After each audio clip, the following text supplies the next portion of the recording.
What is up, fam? It's your girl Natalie, back with, I look like super bright white.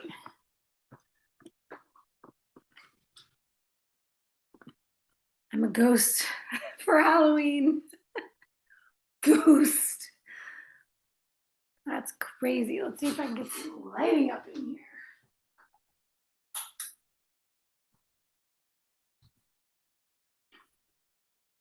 here. Still pretty pasty white.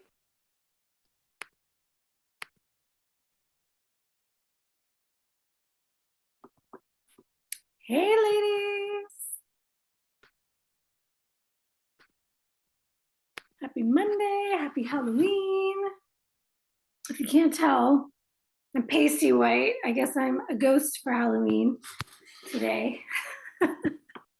Your girl needs some sun in her life right now. This change of seasons, I miss it already. I miss the sun, pool. Hope y'all are having a wonderful Monday. I'm just checking the group. Let's see if I got any questions that I want to make sure I cover here. If not, I will just dive into topic and what I have planned for the day.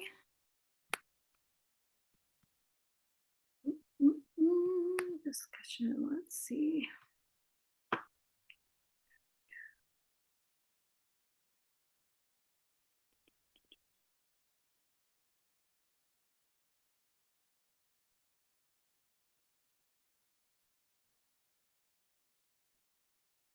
Okie dokie, I think we're all good. Figured with it being Halloween, might be a small group of us tonight. Let me grab my water.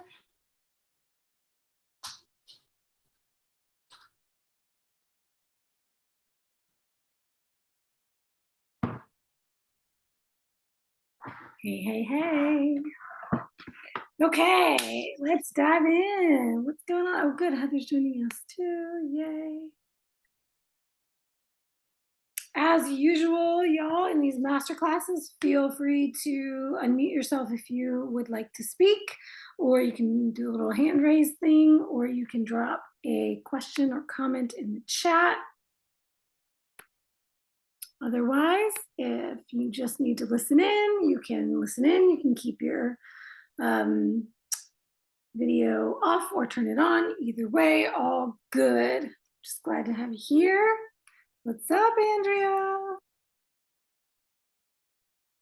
All right, let's dive into our fats and carbs and fats discussion today. Let me make sure I have my notes handy, things I wanted to make sure I cover.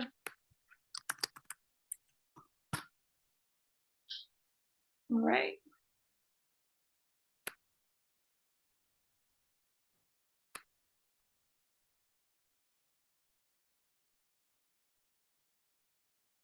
Good stuff, good stuff. All right, trick or treat. Talking about our favorite things that make food taste really good, but doesn't necessarily make our bodies feel good or give us the bodies we want. And that is fuel calories in the form of carbs and fats and or. So diving right in, let's see. So basically, we all know, if we've embarked on a low carb, countercultural diet, that the standard American diet is pro-inflammatory, immune suppressing, hormone disrupting, and increases the risk of all kinds of health problems and serious diseases.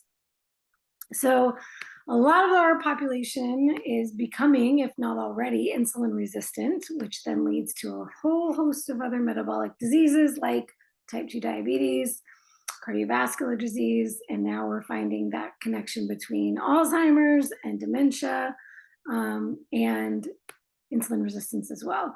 So elevated blood sugars, generally caused by an overconsumption of highly processed, high carb foods. But these foods are not just high in carbs usually. Most of the people who are ending up with these kinds of diseases are not getting them because they ate too much rice in their life or too much sweet potatoes or potatoes in excess. Usually those foods are present in some way, shape, or form. They're pretty popular foods, but those are not typically the foods. Highly, let's say, starchy veggies are not causing heart disease and type 2 diabetes. I mean, I don't know a lot of people who are just gorging themselves on starchy veggies. It's typically highly processed, hyperpalatable foods. And these foods are not just high in carbs, they're also high in fats. Usually, all of the things and the things I put in the little image for this masterclass, the donuts, the cookies, the cupcakes, the candy, all of the things that this holiday, the candy holiday, are celebrating.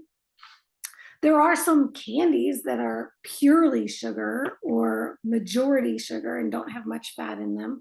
But the grand majority of these foods that we are struggling to avoid, or we have all this temptation around, or we have this addiction to, it's not just the sugar. Most of the time, it's a combination of sugar and fats and unhealthy, unstable, oxidative types of fats. The vegetable oils, the canola oils, the man-made fats that are then paired with the sugars that make it really tasty and really desirable and very difficult to stop eating. And usually also adding in salt and adding in flavorings. And now we have all these additives and all of these chemical additives that are making it even more hyper palatable and even more addictive. So it is not just the carbs, and although carbs have definitely gotten a bad rap in the recent years, most of you all are with me in that we all grew up in the low fat era where carbs were praised and sugar was praised as if it was this as if it was the body's preferred energy source, which many of us have probably heard. Sugars, starches are the preferred energy of the body. We hear all the time. We've been told since the 70s, 80s that we should be eating 6 to 11 servings of whole grains and high carb foods. This is where our energy should come from. So I'll dive into that a little bit. But basically, the biggest thing that I want to express today and the takeaway is going to be how fats and carbs are used by the body and how that is different from how proteins are used in the body, and then how to manage fats and carbs appropriately to reach your goals, both aesthetically but health-wise as well. And I'm talking, as usual, I don't delve into all of the pathways and all the deep science. I take this to a 10,000 foot view, and it's about here's what works, here's what we see in reality, and taking a very common sense approach. Because at the end of the day, we can dive into all the research and all the science we want, but most of the time going down those rabbit holes is not going to give us the answers we want. We got to bring it back to reality, bring it back to common sense, and consider it in a way that it makes sense for us in our day-to-day lives. So here we go. All right. I have an analogy I love to use when I'm talking about all macros, protein, fats, and carbs, but specifically fats and carbs. The big difference is that fats and carbs are what I call fuel calories or energy calories. So protein calories are used differently in the body. Yes, a calorie is a calorie is a calorie when you talk about the definition of a calorie being a unit of measure of heat. Okay, cool, whatever. But when we're really talking about practicality, we're talking about foods that contain calories, that contain energy. protein calories are used differently in the body. Protein is broken down differently in the body and utilized by the body to build the structures of our body. I did a whole masterclass on protein, so you can go dive deep into that and geek out there. So I'm not going to go into all of that today, but I am going to explain that protein is not being used for energy in the body most of the time, majority of the time. So what is being used for to give us energy to sustain us through our day is fats and carbs. That is what is converted into energy and utilized as energy in the body. And when we have too much of it, it cannot be used, so it gets stored. And that's what becomes body fat. So the seesaw analogy. Consider the seesaw. You've got carbs on one end, you got fats on the other. You've got protein is like what I like to consider the foundation of that seesaw. If you didn't have the foundation, the whole thing would just break down. You need the protein. Protein is like the constant. You figure out your protein macro, what's appropriate for your body, for maintaining and building the structures of your body, and you don't have to mess with that at all. Then we have our carbs and our fats. We have people in the high carb camp. Here's a question for you all. Drop it in the chat. What's your answer? Can you lose body fat on a high carb diet? What do you think?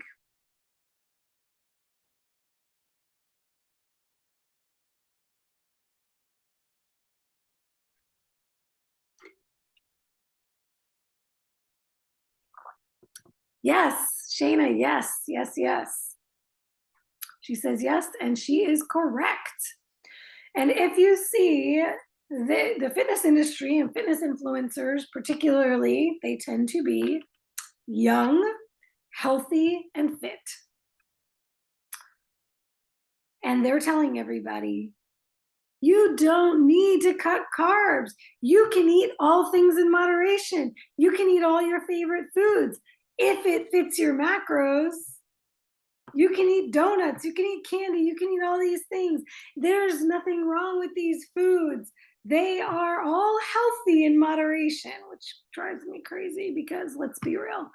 I mean, really, are we really going to argue that donuts, cupcakes, cookies, candy are health foods? I am sorry, but I don't care what anybody has to say about no foods are bad foods. All foods are not good or bad. Crap, that's BS. There are good foods and there are bad foods. There are foods that are good for your body and there are foods that are bad for your body. I am never going to tell you that a donut is healthy.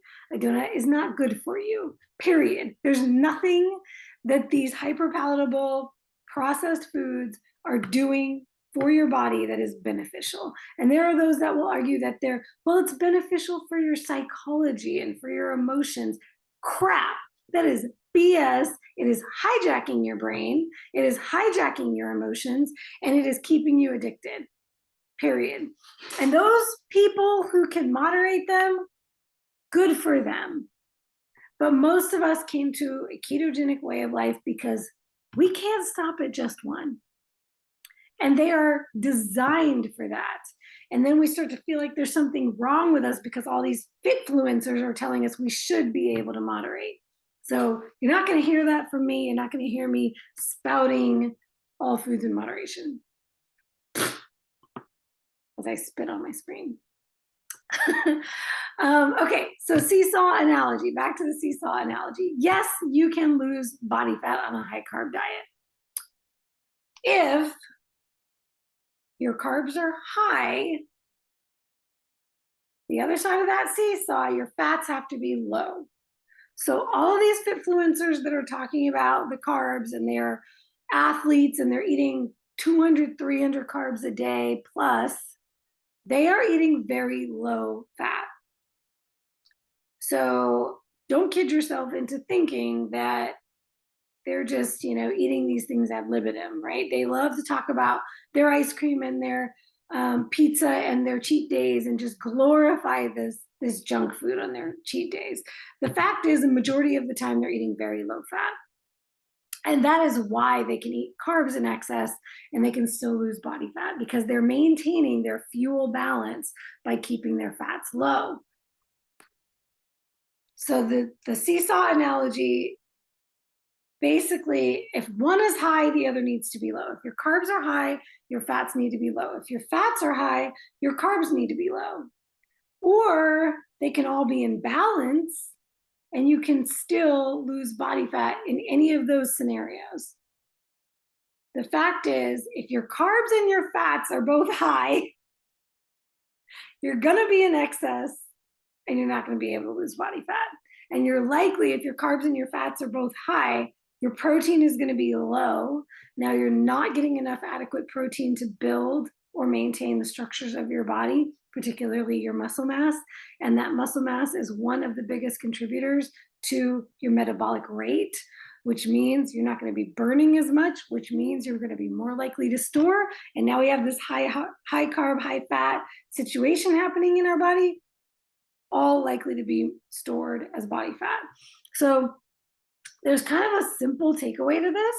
And this can be for anyone, especially for those, and I know I have a few in this community who have joined this community but may not be on the keto train, may not ever want to be, may not want to give up your carbs. You don't have to give up your carbs. And I'm going to talk a little bit about a question I get a lot of the time from those who are living a ketogenic lifestyle but maybe don't want to live this lifestyle forever. And they ask, how can I add carbs back in and not gain weight? We're going to talk about that in a little bit. But ultimately, the takeaway here is you cannot consume either fats or carbs, and especially not both, in excess, or they will be stored as body fat. Unless you're active enough to burn them off, which is never as much as you think, usually. Unless you are a hyper athlete and you are just going insane. I know I've got one, wink, wink, nudge, nudge on this call, at least one. But most of the time when we're like checking our Fitbit and we're saying, oh, I'm burning 900 calories a day or 1,000 calories a day on the treadmill or whatever, most of the time that's not the case. A lot of those wearables are not correct. It's using all of these formulas and heart rate, and a lot of people think they can get away with more than they can. Most of us have heard by now the popular adage, you cannot outrun a bad diet, or you can't outwork a bad diet, and that is true. Most of the time, you can't get away with it.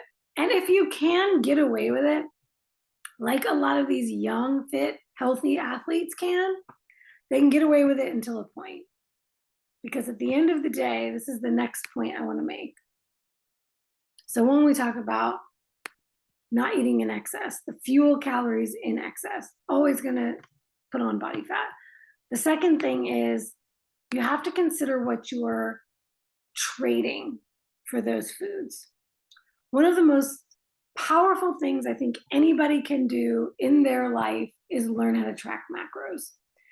For anyone who has never tracked macros and feels like it's a lot of work to track macros and it's exhausting to track macros, learning that skill, even for a short period of time, is so powerful.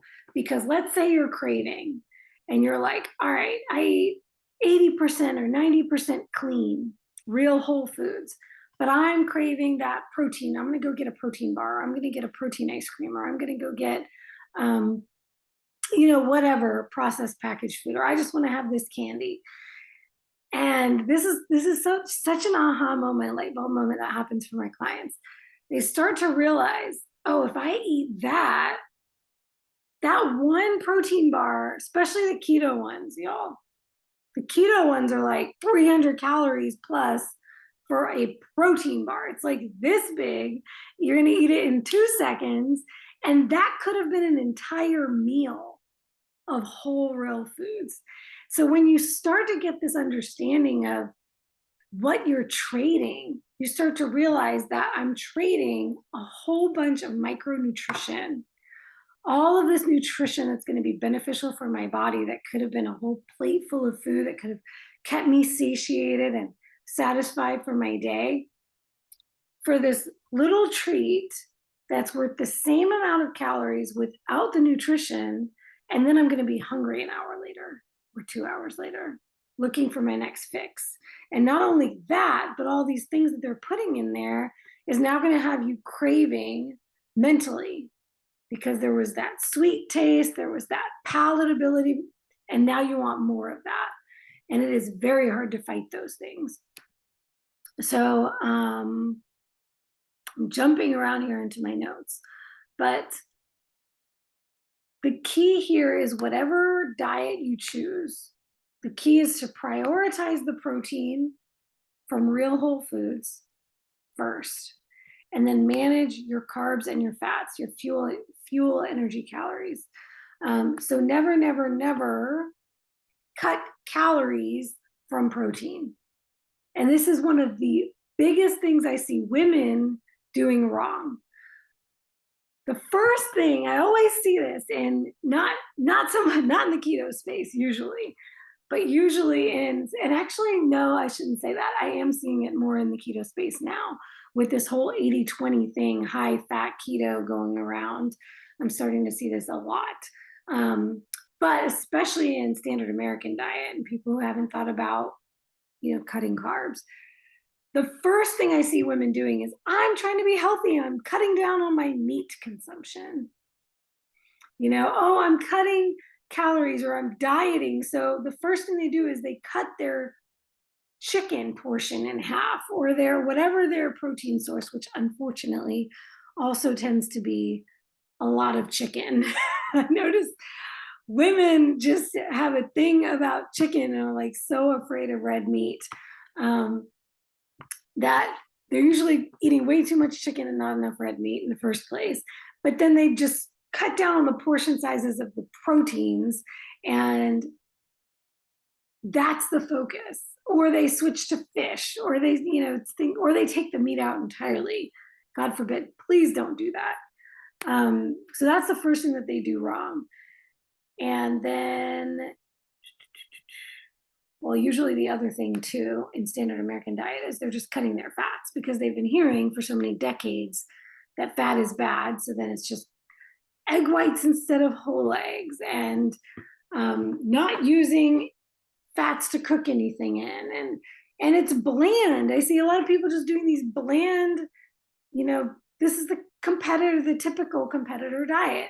Chicken and rice, chicken and broccoli. Like, I would never want to eat broccoli without fat and salt. And that's the other thing. They also cut out salt. Huge, huge problems. And it's so interesting because this is what we've been taught. Unfortunately, and everything that we've been taught is wrong. So going back to the seesaw analogy and talking about the fact that, yes, you can lose fat with high carb and low fat, but in my opinion, it is much better to have a balanced or a higher fat than carbs choice diet, because low fat is actually much more detrimental to your health than low carb. So if you're comparing and you're considering which one to do, your fats are absolutely essential for hormonal health. Actually, let me go through a few of the roles of fat in the body. Okay, so not only does it provide a source of energy just like sugar does, but it's a slower burning source of energy. So it sustains you for much longer than sugar. Like when sugar and carbs is the primary energy source, you're going to need a lot more of it much more frequently. Fats, as most of us have seen, when you go keto, you're not as hungry. You can go a lot longer between meals. This is because the fat is sustaining you. Sugar doesn't do that. So it's a longer burning energy. It's also the building blocks for cell membranes and hormones. So it's extremely important for hormonal balance, for all of our reproductive hormones, all of those things that keep us healthy as women, keep our mood stable, keep our libido intact, manage those calories, hormones, and particularly steroid hormones. Steroid hormones are made from cholesterol. So we actually need that cholesterol that we've been told is so bad for us. It serves as a protective lining for our organs.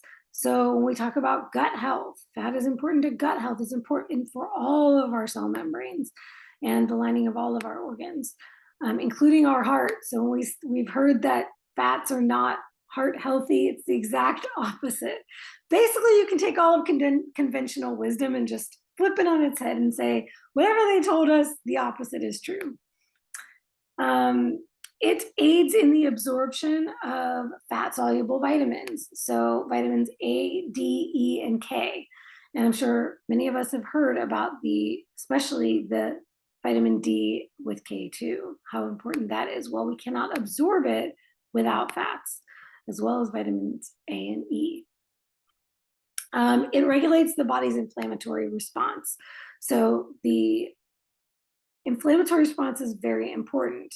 We need to inflame before we anti-inflame, so that, like, if we get an acute infection, for example, when we're getting sick, our body needs to, it creates the inflammation first, and then it goes to work. The immune system goes to work breaking down the inflammation. It's all part of that process. And the omega-3s and omega-6s, the body's essential fatty acids, create both of those. So they create the inflammation and the anti-inflammation, which is why, and actually I'll get to that in a minute. Let me just finish a couple other things. Things that you probably already know. Fats increase our satiety. So along with proteins, you're going to be fuller for longer. It's part of another reason why you don't get as hungry as often when you're on a ketogenic diet. And they make our foods taste a lot better, especially when we pair it with salt. So getting back to essential fatty acids, I'm sure you have heard that there is no such thing as an essential carb. That is correct. There is no such thing as an essential carb.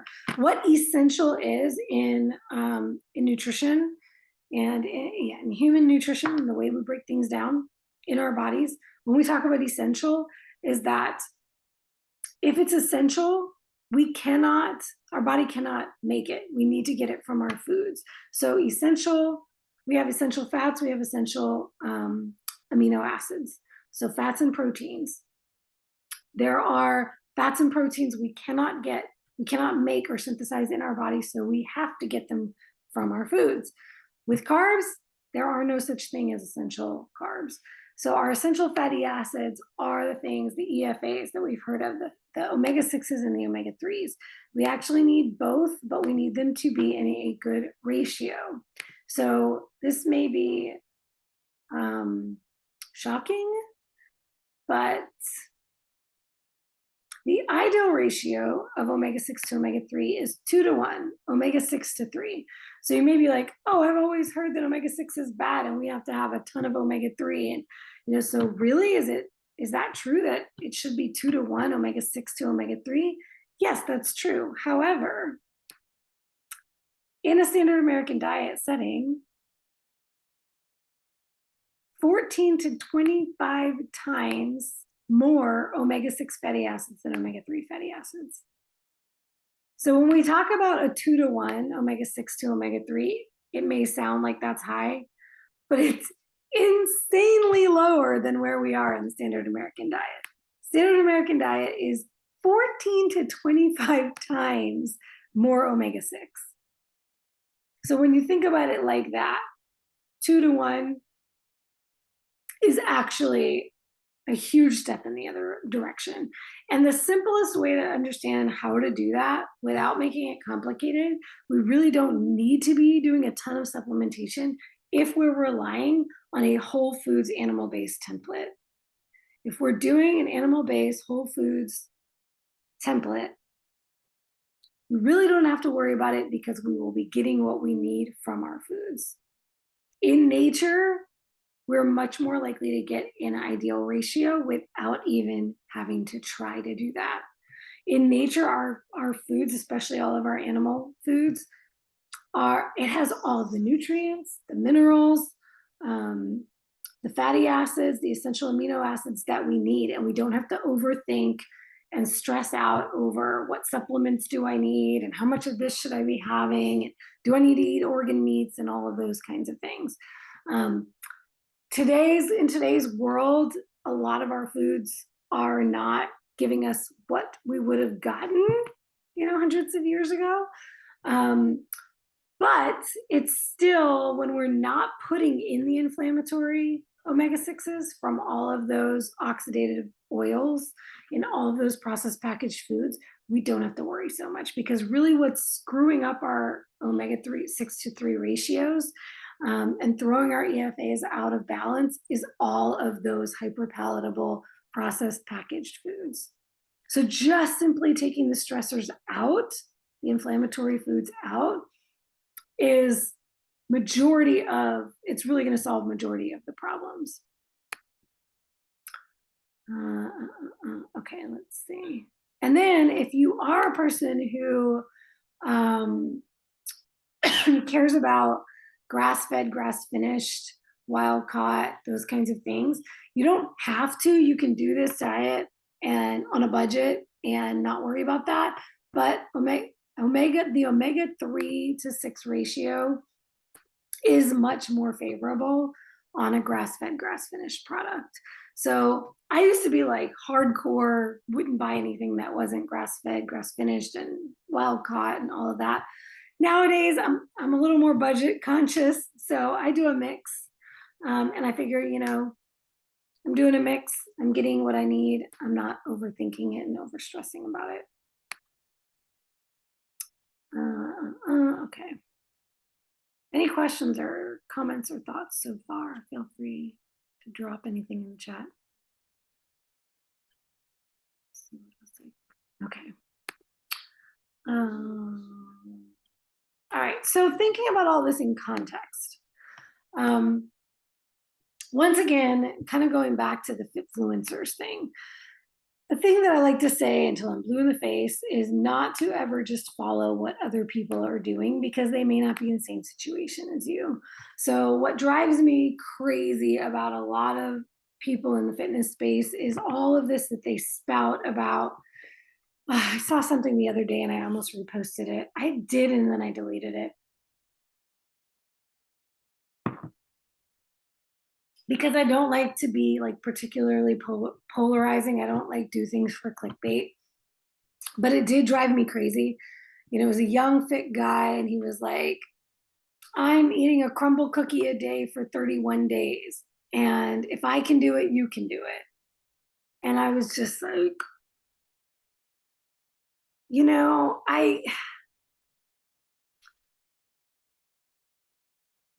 better and you do better. So I understand, like, they just don't understand. They're not thinking about the total population. They're thinking about people who are just like them. And sure, if you're metabolically healthy and fit and young, your body can handle a lot more of an assault on it. But it is still poison to your body. It is inflammatory, it is oxidative, it is not doing anything beneficial for your body. This is where one of my favorite mottos comes in. Just because you can doesn't mean you should. And then to be trying to influence others and convince them to do these kinds of things, these are the kinds of things that drive me absolutely crazy, because it's not benefiting other people. And there is a complete lack of empathy for an entire population that is sick out there. And so if you are a person who genetically, maybe not even you, maybe you're not even pre-diabetic, but your family is, right? You have people in your family, your parents, your grandparents, you have seen metabolic disease happen in your family and you don't want it to happen to you. Alzheimer's, dementia in your family, and you don't want it to happen to you. These are the kinds of things where you need to not be listening to people like that, because that's not beneficial to you. And unfortunately, I see many people stuck in this cycle because they're addicted to carbs. saying, well, this influencer and that person is saying it's okay. And they're saying now, and all these, what's even more alarming to me now is people who have gotten healthy using keto. They lost 100 pounds or 80 pounds or 50 pounds. They've gotten to a great place. They reversed all of their issues. And now they're eating junk again. And not only are they justifying it for themselves, and to be quite clear, I believe it's all about justification because they want to feel better about what they're doing. So when they're putting it out there on their communities that are full of other people that are sick like they once were, and now they're saying, look at me, I'm fit. Now I can eat all these carbs again. It's confusing people in our space, and it's confusing people who absolutely should not be doing that. And that upsets me because we cannot just exist and think, well, because I can do it, everybody else should be able to do it, especially when they're influencers who came from a sick place. So what I will say, because they're not listening to me and they're probably not going to, for those who are, is just to always consider your own context and ask yourself, who is this person that I'm listening to? And should I really be listening to what they have to say? Are they in my situation? Does this apply to me? Or do I need to take a step back? And this is why I always say, like, check yourself too, right? Because we can be in places where we're still trying to justify the things that we love. I still love chocolate. I still love sweets. I still have a sweet tooth. And if I want to, I could be over here justifying things left and right because let's be real, I'm metabolically healthy and fit. And I could use my social platforms to say, it's okay for me to eat this. But I have to check myself too, because I know that's a slippery slope and I know what can happen if I allow that door to open. So I will just always come back and be real 100% here. Yeah, Andrew says, I agree now. My hubby is diabetic and stuck and it drives me nuts. Yeah, absolutely. Oh my gosh. This is why I'm so happy I have you and Bronson. You two are real. We will always keep it real, girl. You know we will. Severe sweet tooth, but don't even think about it. Yep. We got to be real. We got to know ourselves. 100%. Okay, let's see. I talked about prioritizing protein and taking the responsibility for your choices. So the consequences of your choices, recognizing what you're giving up for having that treat. And I'm also a person who believes in sustainability and consuming a diet of foods that you love. For one, I'm never going to force myself to eat something I hate just because I think it's healthy. Not going to do it. If I don't like it, I'm not going to eat it. But I always like to try new things too. So if there's like an organ meat or something that I haven't tried before, I'm always going to give it a shot. But so I do find ways to fit in things that I enjoy. For a long time I was doing, and I will again do protein treats. I'm off of them. And Bronson's with me. We just gave up the protein powders from now until my show for a little bit over a month. We're not going to be consuming it because it does trigger my sweet tooth. And I had to recognize that for myself. So that's a thing I always talk about, is knowing yourself and recognizing when something can be a slippery slope for you, even if it's healthy, right? Protein powders, great, get my protein up, all that good stuff. But if it's keeping alive my sweet tooth, and then I recognize that now I'm looking for another hit throughout the day, it's going to make it a lot harder for me to control my energy, fuel, calories. And I'm going to be looking for something else to satisfy that sweet tooth. Oh, great question, Shayna. What is the realistic goal for macro range with fat intake, minimum and maximum for keto carnivore? Great segue. I was about to say, keto is not magic. Adding more fat will not make you lose fat. So all of these groups, that's another pet peeve of mine. All of these groups out there where they're just spouting, oh, you're not losing body fat, eat more fat. eat more fat, eat more fat, eat more fat. Being in ketosis is not what makes fat loss happen in your body. It can be a catalyst to getting yourself into an energy deficit state, particularly if you're metabolically unhealthy. So if you've been insulin resistant, it can get you, so you hear, in a lot of the carnivore and keto, and especially the carnivore spaces, you're healing, allow your body to heal, you're trying to get your body to heal. You need to do this for 6 months to a year before you can expect any fat loss because you need to heal. There's truth in that if you've been in insulin resistant state, because your body is not efficient at moving things in and out of your cells. So when you are especially first adapting and trying to get your body fat adapted and utilizing the fat for fuel, it can be beneficial to be higher fat. Now, when I say higher fat, I'm talking about higher than standard American diet or the diet that you came from, which is pretty much anything, because standard American diet is not high fat. So when we hear a lot of the high fat, I hate that it's thrown around all the time about high fat, high protein, and nobody's ever putting it in terms of what they're talking about when they say high fat. So going back to the ad libitum thing, we can't just eat fat ad libitum and think that because we're ketogenic, because we're testing and we've got dark urine strips, that we're going to be losing body fat. It doesn't work that way. Let's see. So we still have to be in an energy deficit, which means, and this is a very highly emotional term for many, but calorie deficit.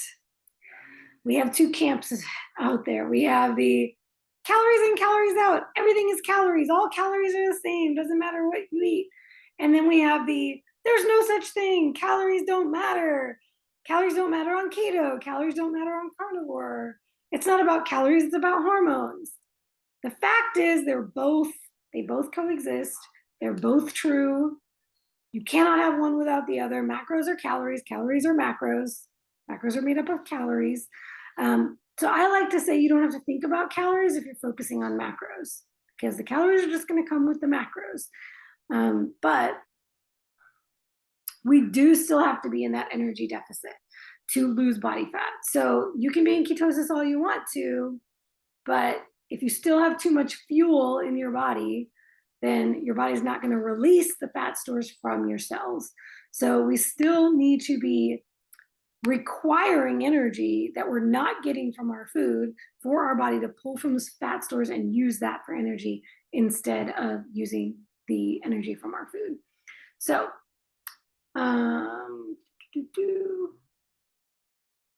yes, so realistic goals for macros. After you've gotten your protein and you're like solid there, you're like, this is what I need to sustain my body. And you're on keto carnivore, so your carbs are already pretty damn low, which I always recommend counting total carbs, because our body is counting total carbs. It's not counting net carbs. And this whole thing with fiber, not like, we don't count calories from fiber anymore. Every other country in the world, by the way, on their labels counts the fiber. Now the US marketing has gotten behind this low carb thing, or gotten behind this net carb thing, and now like food labels are changing and they're not even including all the calories on the food, which drives me freaking crazy too. But anyway, I digress. All right, so keto carnivore. I like to start and Coach Bronson's the same. We like to start with a 1-to-1 in terms of your lean body mass for setting our protein goal. So we set our protein goal at 1 gram per pound of lean body mass to start with, and then adjusting from there. I like to lean more once you're closer to your ideal weight. I like to just go with your body weight, or even your ideal weight if you don't know what your lean body mass is. So that's your protein. Good place to start with your fats to play with, because really what this comes down to is trial and error. is to do the same with your fats. Say once you get your protein, go 1-to-1 with your fats. So let's say you're 150 pounds, you're doing 150 grams of protein, start with 150 grams of fat. Do that for a couple of weeks. See what happens with your fat loss. Are you getting fat loss? Are you gaining fat? Are you losing fat, or are you maintaining? And it's not just weight on the scale, so it's best to be tracking your body fat and your lean mass using any kind of scale. I say, I don't care what kind of scale you're using, but any kind of scale that tracks body composition as well as weight.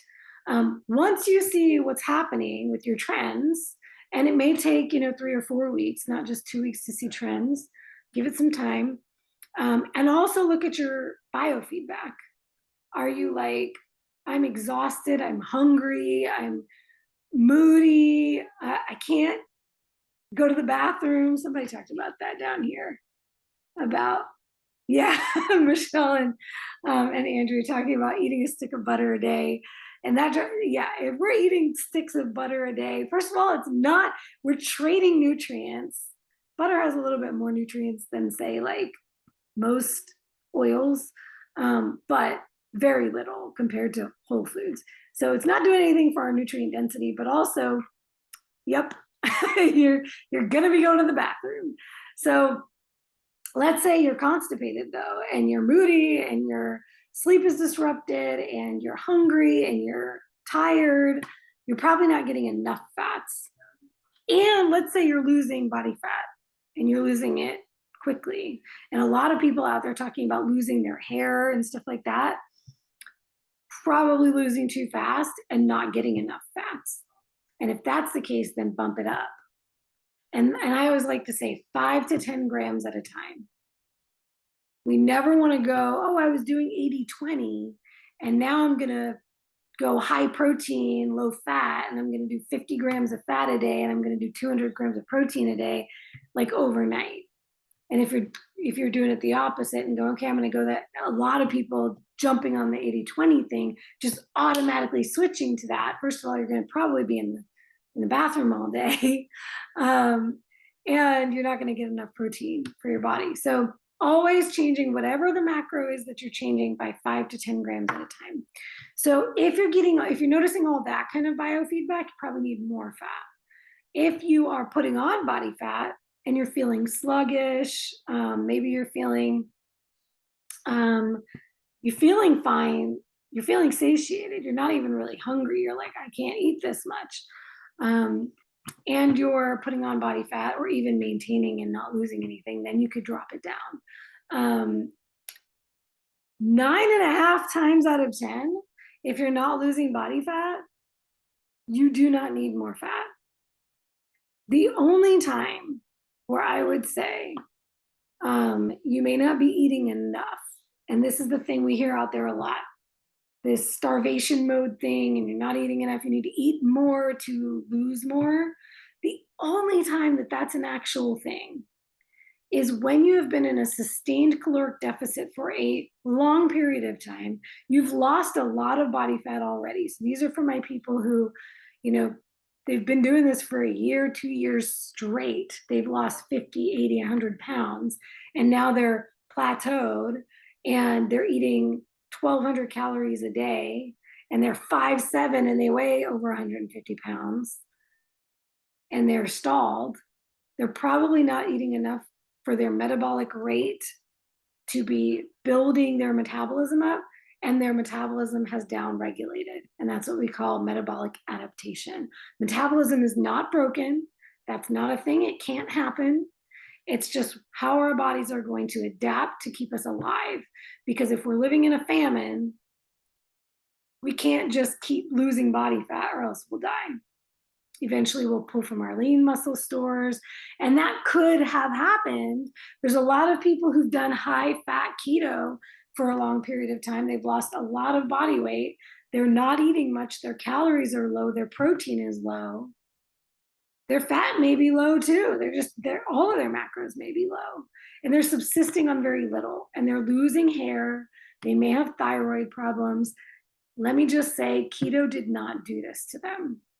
Keto does not cause these issues, but not getting enough nutrition, micronutrition as well as macronutrition, will cause you to be malnourished, and that can cause thyroid problems, hair falling out, and all of those other things. That's usually also going to show itself with biofeedback markers like exhaustion, fatigue. You know, you're going through what they call adrenal fatigue, adrenal burnout, especially when you've been also exercising, especially if you're doing cardio, a lot of cardio, which a lot of the time people do. But on keto, I see that less and less. Usually I see that more with carb burners, just burning through the carbs.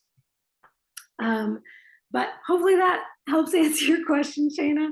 But it's just playing with the fats, 5 to 10 grams at a time, one way, one direction or another. And I will say most of the time when you need to increase your fats is where, you know, you've been living at like 50 grams, 60 grams, 70 grams of fat. That's usually where you need to start increasing. Usually you can go pretty low, particularly if you have, let's say you're at 30% body fat or more, and you're eating, you know, under 100 grams of fat, you're likely fine in terms of what you need for your body's hormones to remain healthy. It's usually not until we're getting down to like really low levels. I don't ever recommend anybody go under 50 grams of fat. That is like bottom for me. And I've seen some groups that are promoting that nobody ever needs to be above 50. And this is like the PSMF people out there, the protein sparing modified fast. This is where I always say that should not be used lightly. It should not be a way of life. It should not be more than once, maybe twice a week, and only in extreme circumstances. I'm talking people who are morbidly obese who need to get ready for a surgery or are struggling to get past the plateau but still have a lot of body fat to lose, you know, 40, 50% body fat. If you are under 30% body fat, you don't need PSMF. And it really shouldn't be played with because it's going to screw up a lot more than just your hormones.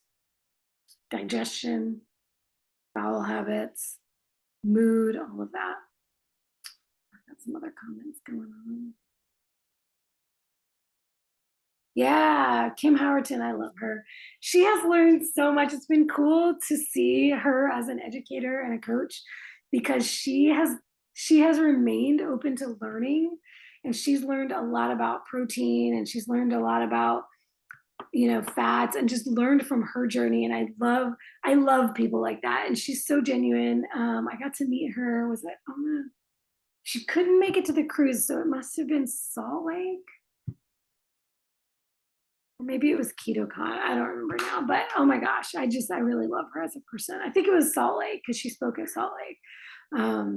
Yeah, and I love people who are just always open to learning and expanding their own knowledge and then being able to bring that to their clients. Yes, Andrea, PSMF, I've tried that a couple of times during my preps, like at the very end when I thought I wasn't going to make it to stage lean, and oh my gosh, it totally screwed up my digestion. Not to mention it made me very hangry.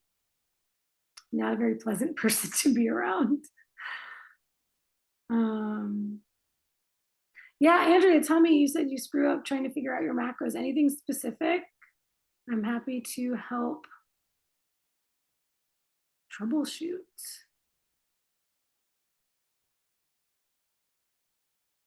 And you also mentioned I do quit protein 2 times a week in my coffee because I noticed my sweet tooth was being ignited and seemed to crave sweets. Yep, 100%. That was the thing with me too, as much as I love it. I say anything that we are too attached to probably needs to go for a little while. There's power in detachment. Oh, I said I was going to talk about, before we hop off, because it's been an hour already, I can't believe it, how to bring back carbs without gaining weight. Always confused about the lean percentage to figure out my protein to fat ratio. Do you know what your body fat percentage is?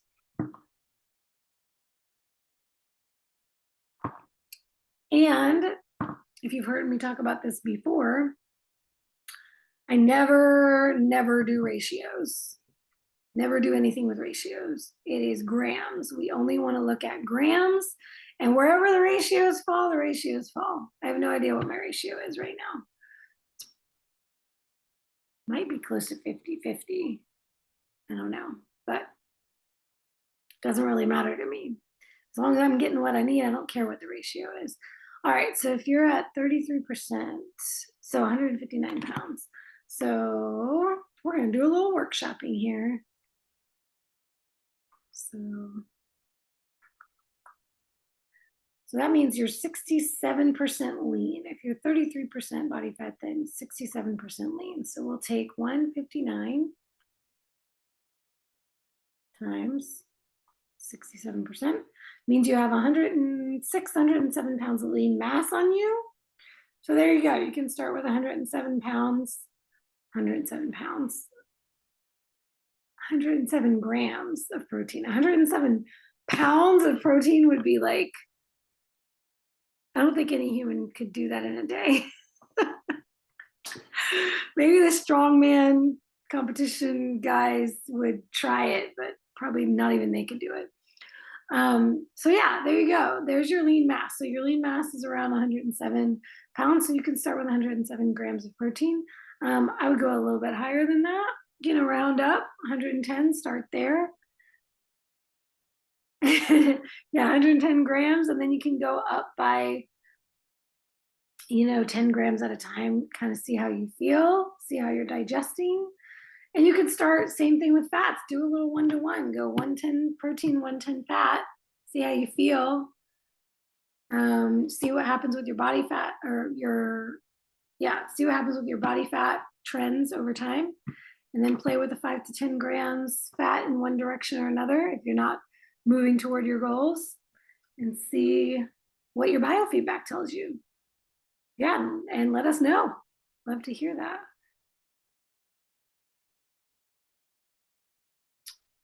What would you say, and then here's another way you can do it. What would you say would be your ideal weight? If you're looking at like, okay, where you're at now, let's say you wanted to lose, I'm just gonna ballpark a number. Let's say you wanted to lose 20 pounds. So you're thinking, okay, I wanna be from 160 down to 140. You could just start with 140 protein. Start there. 140 protein, 140 fat, and go from there. So yeah, there you go. Yep. How did I know it would be 140? Yep. So that's another way to do it for folks who don't know their body fat percentage, but just know they want to lose some weight. You could just pick, okay, well, what would be my ideal weights, ballpark, and just start from there. I can be a mind reader sometimes. All right, so I know most of us on this call are living this as a lifestyle and probably don't want to try to add in carbs anytime soon. But for those watching the replay, wondering how can I add in carbs and not gain weight? All right, first and foremost, carbs hold water. So as most of us saw, we went keto, we dropped a whole bunch of water weight at the beginning.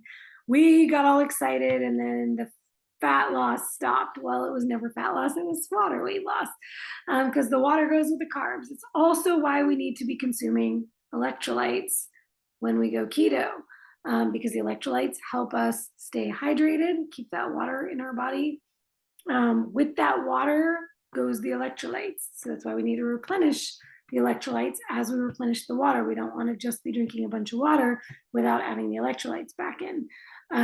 When we put carbs back in, we are going to gain some water weight. Sorry, that cannot be avoided for anyone. But what I like to tell people who can afford it, who are in a metabolically healthy place, who are active and do want to start playing with carbs again, first and foremost, don't do it with junk. Don't do it with junk. Once again, let's go back to the original takeaway here, and it's that we don't want to trade nutrition, micronutrition, nutrients for empty calories. This is why they call it empty calories in those junk foods, because you're getting calories without the nutrients. So don't want to trade one for the other. But if we're talking like you want to have some sweet potatoes or bring in some fruit or play around with things like that. And even for my keto people who, just might be playing with your carb tolerance, right? Those are the kinds of foods you can play around with. And I would, before you even jump to like starches, like grains, I personally have no desire to put grains back in. Grains are going to destroy your gut. They have more anti-nutrients than nutrients. You're not getting the nutrients that are in them, which are very few and far between when we're talking about grains in the first place. But if you're talking about, maybe increasing your vegetables, maybe just because you miss it, or maybe just because you want to have a little more variety. I came from that camp. I'm like all about the carnivore lifestyle now, but a year ago, I never thought I'd ever want to be carnivore. I loved having variety and having all these different veggies and having a little bit of berries here and there and things like that. So I also there's nothing wrong with that. If that's what you desire and you want that in your life and that's going to help you stick to this diet more, then I'm all for it by all means. I just always say to people, check in with your body. If you're feeling great, if you can digest just fine, and you're not having any other issues with autoimmune or inflammatory conditions, you're not getting sick a lot, you're feeling in optimal health, then great, by all means. And if that's the case, if you just want to play with that carb tolerance and start bringing things in, then I would say starting with things like berries, starchy veggies like winter squash, and summer squash, and those kinds of things. Maybe eggplants, maybe tomatoes, if you don't have issues with FODMAPs and forgetting the words for the peppers and all of that stuff. But a lot of the time, these things can cause problems. Michelle, you're going to tell me, right, what I'm forgetting, the word I'm forgetting? Peppers, potatoes, tomatoes. There's a word for those too. Anyways, nightshades. Yes, thank you. I knew you had it. I could see it on your face. Yes, nightshades. So yeah, I mean, if you're not having issues with foods with high oxalates, so now we're talking like the leafy greens, the spinach and the kale and all that stuff. You're not having problems with nightshades, oxalates, FODMAPs, and all of the many other goitrogens, all of the many things that veggies can cause in the body. You may be having those issues. You just haven't tuned into it, or maybe you just don't want to see it. It's all good. No judgment, but start there with the veggies, the lower glycemic fruits, the fruits that are lower in sugars. You can play with your tolerance that way. You can, if you wear a CGM, that would be a great way to do it. Or if you want to test your blood sugars. Big thing I always say is don't follow those fitfluencers that are testing their blood sugars. No shade to my boy Goody Beats, but y'all, just because he can do it doesn't mean you can do it. Just because it didn't raise his blood sugar doesn't mean it's not going to raise yours. So fun and cool for people to be out there showing what their blood glucose response is to things, but people who are metabolically healthy and fit are not going to have the same kind of blood sugar response that you might. And if you have autoimmune conditions and things of that nature, and you're otherwise metabolically healthy, you could still not have a favorable blood sugar response to things. So always do your own experiments and don't rely on other people, and always check in with your body and be honest with yourself about, is it really making you feel better, or do you just want to have an excuse to eat it? Because I could justify veggies and fruits all I want, but my gut is not going to lie to me. And when I can really be honest with myself, I recognize the psychological shift that I have when I'm eating certain things. And that can impact depression, my mood, my libido. We got to be checking in on all of the markers of health. Don't think that anything is separate. I always like to say to my clients, it's all relevant. A lot of the time people will say, I'm sorry, I'm sorry for sharing that here. Oh, I'm having this argument with my husband, or I'm having this issue with my kids. Oh, I'm so sorry. And I'm like, You don't ever have to apologize to me about sharing anything in your life because it's all relevant. If you're wondering why the scale jumped 4 pounds overnight and you didn't do anything different, but you had a fight with your spouse last night, and you didn't sleep well, or you're dealing with this issue with your child and you're stressed out, that's probably what caused it. It had nothing to do with anything else with your food. So we do need to be looking at everything. And sometimes our foods are affecting us in ways that we don't even recognize. So I like to check in with, oh man, I'm being more irritable than normal. Of course, I always look at where am I on my cycle, but also, well, what have I eaten lately? Was there anything in there that could be causing this? And now I'm really curious to see, now that I'm taking all sweeteners out, including the monk fruit and the stevia, how that could even impact me. So things that are non-caloric sweeteners can absolutely have an impact on our brain chemistry and our gut. And our gut is truly the window into the rest of our health. It's the foundation. So healthy gut is the first thing that everything else is built upon. And our immune system lives in our gut. So if we're sick, acute or chronic, we have to repair that gut first. So adding back in carbs is an experiment, just like experimenting with your fats. Looking at your tolerance level, looking at how your body is responding, those feedback markers, and also what is not just the scale, but your body composition doing. Remembering that, oh, and this is what I was going to say before that I forgot. For me, I got really good at understanding exactly how much weight I gain on the scale in water weight when I eat carbs and when I take them out again. And I've done that by playing around. A lot of my off seasons, I've been on more of a paleo approach. I'm like, I want to bring back things, those healthy, starchy veggies and stuff like that. I want to bring some things back.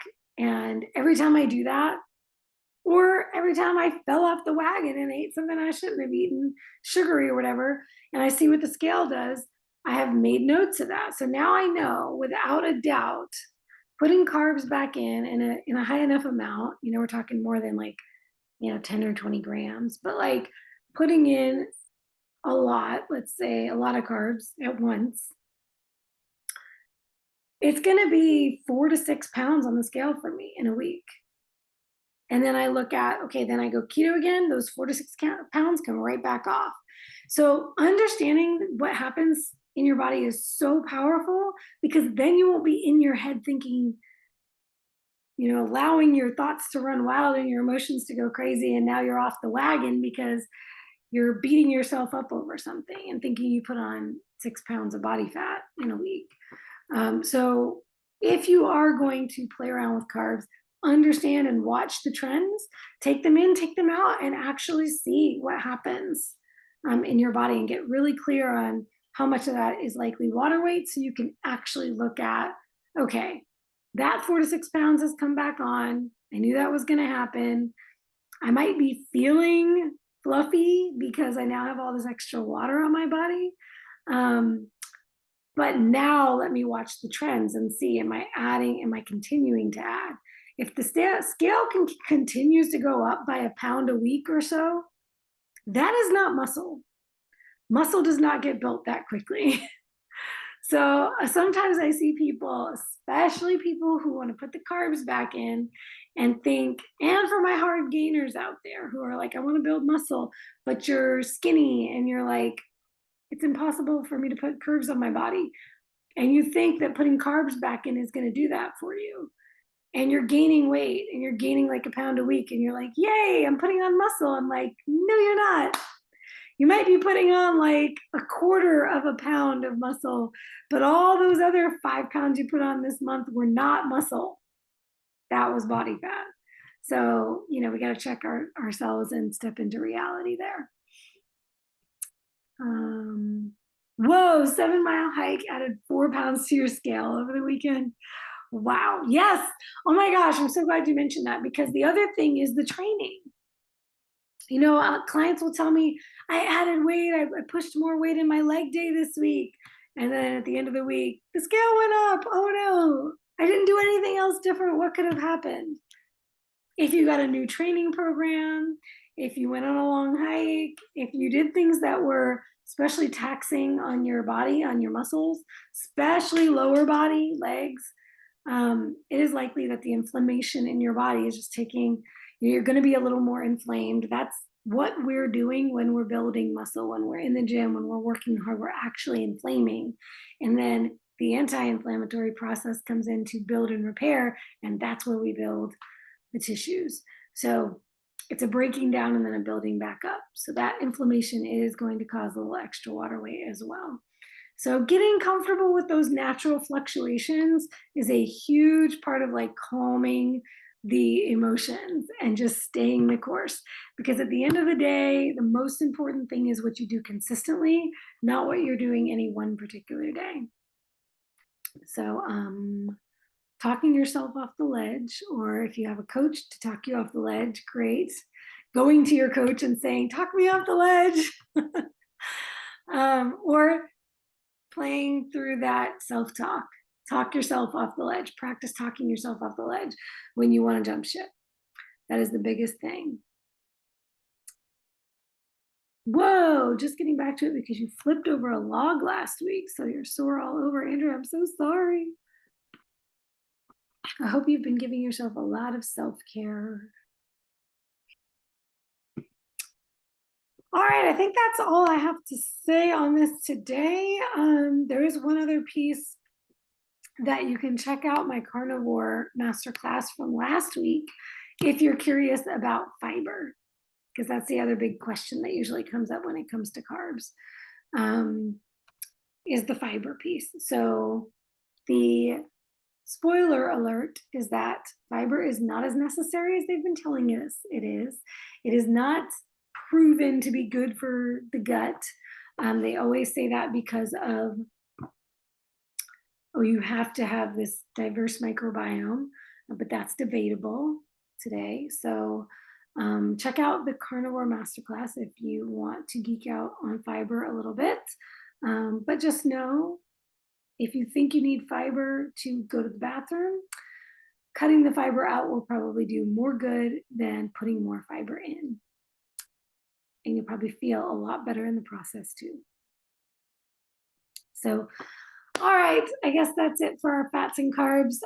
Manage your fats and carbs, focus on the micronutrition, prioritize your protein, manage your fuel, and you should be able to reach your goals. I hope this is helpful for y'all. Hope everybody's avoiding the candy. It sounds like my group is, because I got some great responses in the group about how we're doing that this week. So keep fighting the good fight. Keto on. I'll see y'all in the group. Tomorrow is the last day to refer people into the group to get potentially a $100 Amazon gift card. Tomorrow I'm going to post who our leaders are so far, so with a little reminder that tomorrow's the last day. So please help me build the group, help me build the community, invite your friends. You can always invite your friends, but right now there's gift cards at stake, so it's a good time to do it. All right, y'all, have a wonderful night. All Hallows Eve. Thanks for joining me, and I'll see you next time.